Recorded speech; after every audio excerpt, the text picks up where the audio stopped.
Hi everyone, welcome to the operating system series again. और आज यार हम जानेंगे डेडलॉक्स के बारे में। ठीक है, डेडलॉक्स के बारे में लास्ट क्लास में हमारा कॉन्करेंट प्रोग्रामिंग खत्म हो चुका है। फिर आज हम जानेंगे डेडलॉक्स क्या होते हैं। आइए देखते हैं। ठीक है, तो यार सबसे पहले डेडलॉक्स की डेफिनेशन। डेडलॉक्स क्या बोलता है? टू और मोर प्रोसेसेस टू और more processes waiting some event to happen. Wait कर रही हैं दो और प्रोसेस सेम इवेंट को लिए वेट कर रही हैं कि सम इवेंट कोई इवेंट हैपन होगा। Are waiting on some event to happen which never happens then those processes are said to be involved in deadlock then those processes are said to be involved in deadlock। अगर जैसे कि मैं example दूं, मान लीजिए process P1 है, इसको दो चीज़ों की ज़रूरत है। लेट से R1 एंड R2। ठीक है, R1 एंड R2 की ज़रूरत है, बट R2 ऑलरेडी P2 लेके बैठा है। P2 ऑलरेडी R2 लेकर बैठा है। ठीक है, P2 ऑलरेडी R2 लेकर बैठा है। ठीक है, और P2 को किस चीज़ की ज़रूरत है? R1 की। और P1 को, sorry, hmm,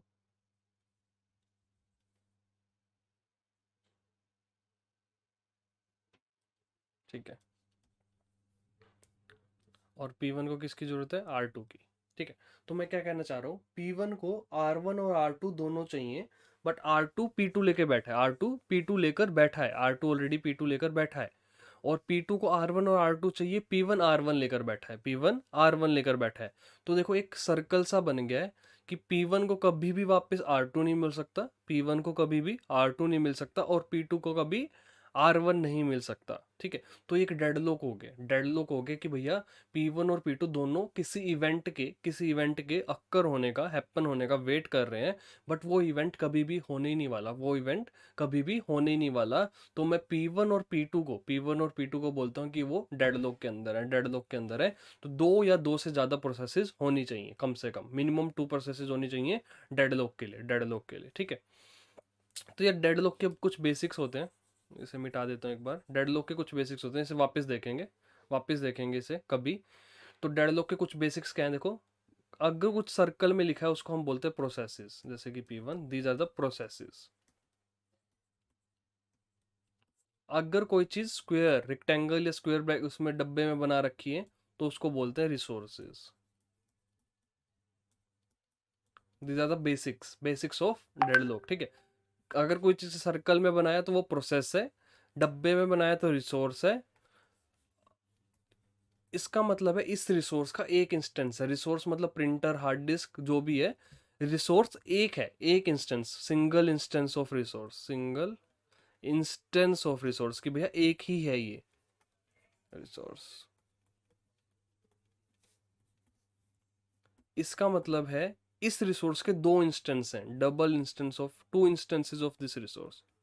two instances of resource मतलब कि दो हार्ड डिस्क है, दो मॉनिटर हैं, दो माउस हैं। Two instances of resource. ठीक है, तो इसके दो रिसोर्सेज हैं। ठीक है, ठीक है जी। तो ये है कुछ बेसिक्स कि कैसे रिप्रेजेंट करते हैं। रिप्रेजेंटेशन है कुछ कि P1 प्रोसेसेस को कैसे रिप्रेजेंट करते हैं, एक सर्कल में, रिसोर्सेज को स्क्वायर ब्रैकेट में या डब्बे में, और सिंगल इंस्टेंस को ऐसे सिंगल डॉट लगा के, दो इंस्टेंस है तो ऐसे दो डॉट लगा के, तीन इंस्टेंस है तो तीन डॉट लगा के। तो ऐसे रिसोर्सेज और प्रोसेसेस को रिप्रेजेंट करते हैं, रिसोर्सेज और प्रोसेसेस को रिप्रेजेंट करते हैं। ठीक है, नेक्स्ट देखते हैं। Requesting edge. ठीक है, कोई रिसोर्स रिक्वेस्ट कर रहा है, तो प्रोसेस अगर रिक्वेस्ट कर रही है तो कैसे दिखाएंगे? P is requesting R1। कैसे दिखाएंगे? P is requesting R1। ठीक है, P is requesting two instances of R1। Resource one के दो इंस्टेंस रिक्वेस्ट कर रही है, तो ऐसे दिखाएंगे डबल एरो के साथ। तीन कैसे दिखाएंगे? P is requesting three instances of R1, ऐसे। ठीक है, एलोकेशन इसको बोलते हैं, रिक्वेस्टिंग एज। इसको बोलते हैं क्या? Requesting as.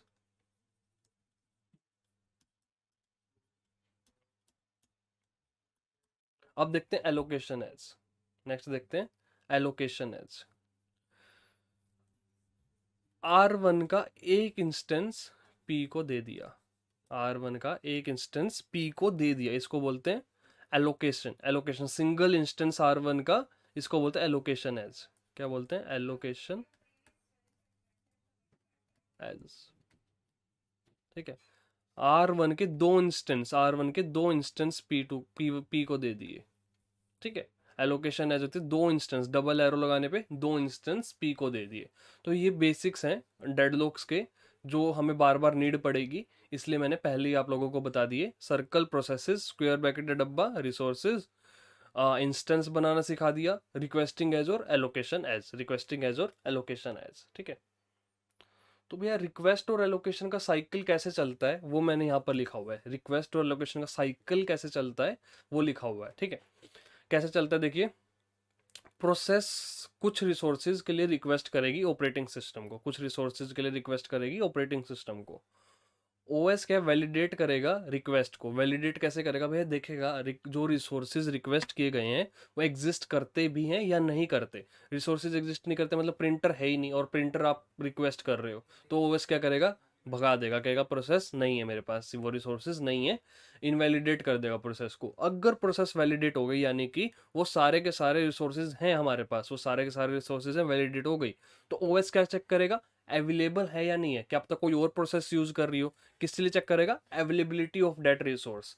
If resource is freely available, जो रिसोर्स रिक्वेस्ट किया है वो फ्रीली अवेलेबल है, तो प्रोसेस को तुरंत दे देगा ओएस, तुरंत दे देगा। अदरवाइज प्रोसेस को वेट करना पड़ेगा इसके अवेलेबल होने का, रिसोर्स के अवेलेबल होने का वेट करना पड़ेगा। ठीक है, if required resources are allocated to process, अगर जो भी प्रोसेस को रिक्वायर्ड रिसोर्सेज थे सारे के सारे हमने एलोकेट कर दिए, process will go in the execution, process execute हो जाएगी। ठीक है, once the execution is complete, ये इंपॉर्टेंट पॉइंट था इसलिए ऐसा लिख रहा हूं, once the execution is complete process will release all the resources. This is the most important point.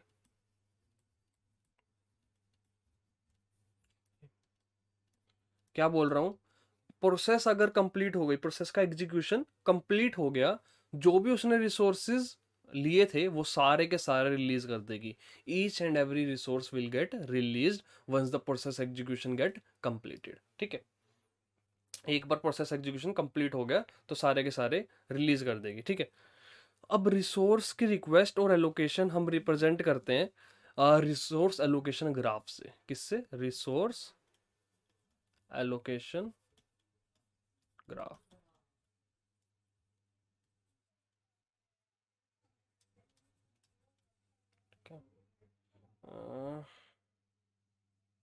ठीक है, तो ये देख लो resource allocation graph, perfect.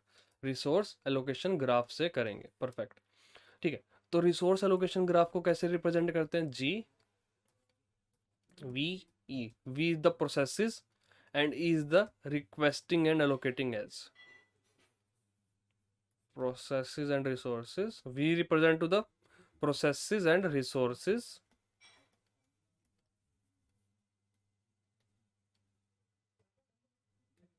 processes and resources। और ये किसको रिप्रेजेंट करता है? Requesting and allocating edge. अभी अभी बनाकर दिखाई थी रिक्वेस्टिंग और एलोकेटिंग एज, ये इसको रिप्रेजेंट करता है। ठीक है, तो ऐसे करेंगे। कैसे करते हैं अब देखो, वापस से उस वाले मेथड पर जाते हैं, मुझे नहीं पता वो मैंने कैसे लिखा था, बट अब प्रॉपर उससे बनाएंगे। तो मैंने क्या बोला था? P1 के पास R1 है, P1 के पास R1 है, तो ऐसे P2 के पास R2 है, रिक्वेस्ट कर रहा है R1 के लिए, P1 रिक्वेस्ट कर रहा है R2 के लिए, P1 रिक्वेस्ट कर रहा है R2 के लिए, तो ये डेडलॉक है। कैसे बोल रहा हूं? तो P1 के पास R1 है एग्रीड, बट क्या चाहिए? R2। R2 किसके पास है? P2 के पास। P2 को क्या चाहिए? R1।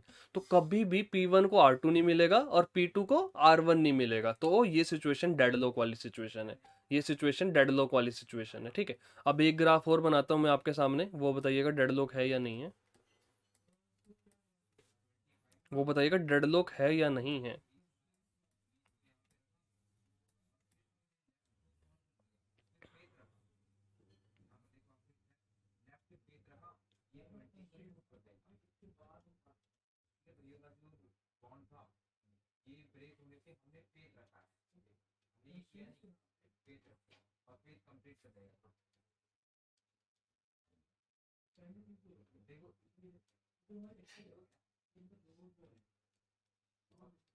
हाँ जी, ये डेडलॉक है या नहीं है।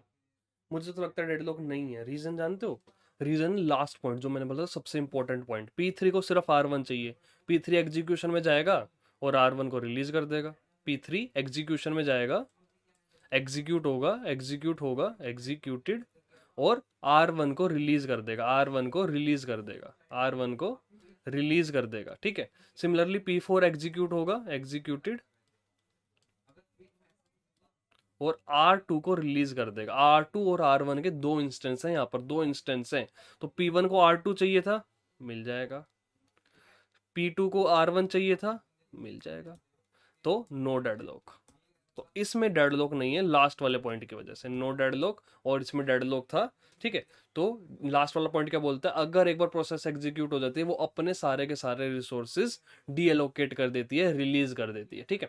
आई होप यार डेडलॉक पता चला होगा कि आपको डेडलॉक क्या होता है। डेडलॉक क्या है कि अगर दो या दो से ज़्यादा प्रोसेस किसी ऐसे इवेंट के अक्कर होने का वेट कर रहे हैं जो कभी अक्कर होगा ही नहीं, देन वो डेडलॉक होता है, देन वो डेडलॉक होता है। फिर मैंने उसके बाद आपको रिसोर्सेज और प्रोसेसेस के बारे में बताया, एलोकेटिंग और रिक्वेस्टिंग एज के बारे में बताया, और ये ग्राफ बनाकर बताया। इसको बोलते हैं resource allocation graph, RAG, resource allocation graph. ठीक है। V represents processes and resources, E represents relocating and sorry requesting and allocating edge. ठीक है। Thank you, I hope video समझ में आया होगा।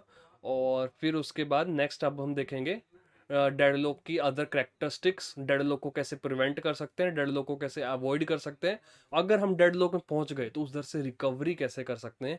तो ये सारी चीज़ें हम नेक्स्ट आने वाली सीरीज में देखेंगे। ठीक है। Thank you.